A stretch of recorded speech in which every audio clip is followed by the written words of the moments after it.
Hey guys, thanks so much for clicking on this video. My name is Chris and I just got done watching Gemini Man. With Gemini Man, we follow a very skilled agent, Henry Brogan, played by Will Smith, who after deciding to retire, comes in contact with a younger version of himself. From here, he'll learn some of the shady things his company was doing to keep a man of his stature alive in their sector. That's all pretty much it without giving me spoilers to you guys. This is a spoiler-free review. Now, Will Smith, absolutely love the dude, okay? I'm even excited for Bad Boys 3, even if Martin Lawrence looks like he's become the Hamburglar. There is something about his charisma that is just fun to watch on screen. But the added attachment of this premise where it's against your younger self, and they're doing something completely different where they could have easily have made Jaden Smith the young Will Smith, but instead they decided to do these advanced practical effects to de-ageify him, and you have a visionary director like Ang Lee, it looks like it was gonna round up pretty good. And for the most part, I liked it. It's a movie that has, like I said, a really great premise with some amazing action sequences. I think the action in this film is worth the price of admission alone for you to go and check this out if you were remotely interested. Because it's not just your standard boring point and shoot, run away. It's no John Wick level of awesome choreography fights, but it's inventive enough where you're like, damn, Will Smith is actually putting in some work here for the scenes they're doing. Every time one of the big action set pieces happen on screen, I was actually completely engaged. I was surprised by what they did.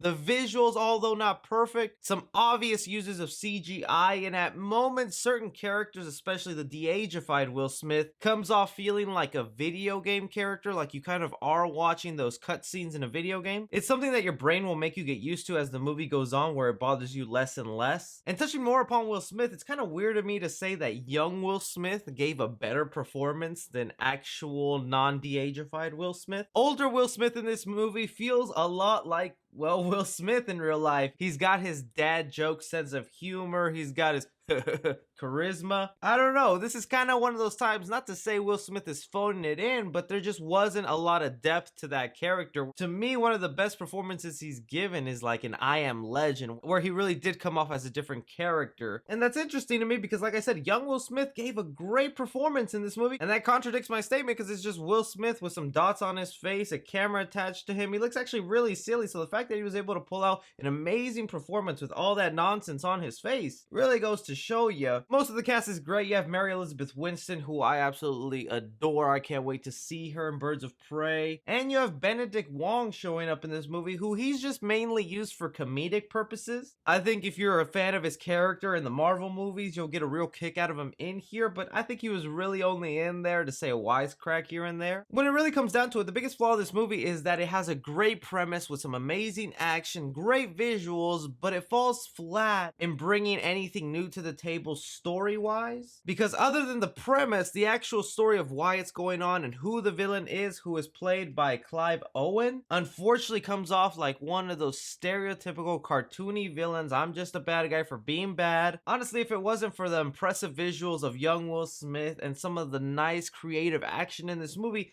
I don't see a point to go out and see it. I also left feeling a little empty, like there were so many things they could have explored here. Like there's a couple of themes that they touch upon, like nature versus nurture, on if you raise a clone a certain way, will it come out the exact way as the predecessor? And they build up certain relationships that could have really gone somewhere, and this world really could have been explored a lot better, but it feels like everything was just touched at the surface level, where they just had the cool idea of what if we get a famous actor, make him young, put him up against his old self, and we'll see what happens. And then that's where the creativity stopped, and they gave us a movie that feels like it came out in the late 90s, early 2000s. With Gemini Man, I'm gonna give action 4 stars here. I'm really surprised with how well they did the action. Like I said, sometimes it could feel like a video game, but your brain adjusts, and you can't help but to think how awesome those action scenes are. Comedy in the movie, I'm gonna give it 2 stars. Honestly, the comedy wasn't well balanced. They try to do the Marvel formula where they throw in a joke every other 10 minutes, but very few of them actually land. Drama in the movie, I'm gonna give 2.5 stars to, which really sucks because you had a great premise, you set up an interesting world, but they really just touched it at the surface. People need to get from point A to point B so we can end on point C, really leaving the substance of the movie behind. Horror in the movie, there's nothing here that'll really frighten anybody going out to see this movie. Suspense in the film, I'm gonna give it 2 stars. Like I said, since it's a story handled at the surface level, it is extremely predictable in where it's headed. Very few things on here will have you at the edge of your seat of wondering what will happen, but it's still fun to see nonetheless. Casual fans, I'm gonna give it an A-. Cinephiles, I'm gonna give it a B+, and critically, I'm going to give it a C+. For Gemini Man, I think it's entertaining enough to watch in theaters.